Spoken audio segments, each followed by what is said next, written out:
چا په سر کې څه قسمه بیماری وي، څه قسمه تکلیف دغه انسان په سر کې وي، یا څه قسمه پریشانۍ د انسان په سر کې وي، یا انسان باندې مرګي وي، یا انسان سره یو ټینشن وي، نو دغه ټولو بیماری ختمېدو دپاره یو بهترین او اسان عمل تاسو مخې ته راوړم.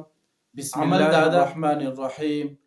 انتهای قابل قدر والاحترام معزز سمعینو، نن تاسو مخې ته یو بهترین او اسان عمل راوړم.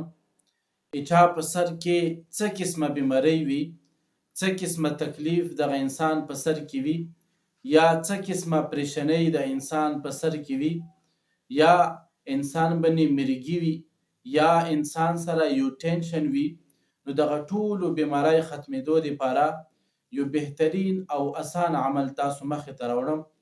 عمل دا ده چې دغه انسان د هر منځنه بعد کې یو اوږده ساه واخلي او بیا ښی لاس دا په سر باندې کیږدي او په دغه ټیم کې یک یو لفظ یا قویو یا قویو دغه لفظ د 11 پیرې یعنی 11 ځلې ویي.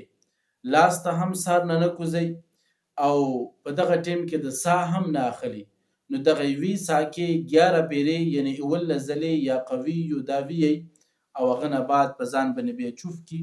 نو انشاءالله دغه عمل په برکت سره به دغه انسان ولا دغه بیماری چې د انسان په سر کې چیشه هم دي، څه طریقې سره هم تکلیف او درد یا د انسان په جسم کې د مرګای ولا یو بیماری پراته وي، یا انسان سره یو ټینشن وي، نو دغه ټول بیماری به الله تعالی ان شاء الله ختم کی.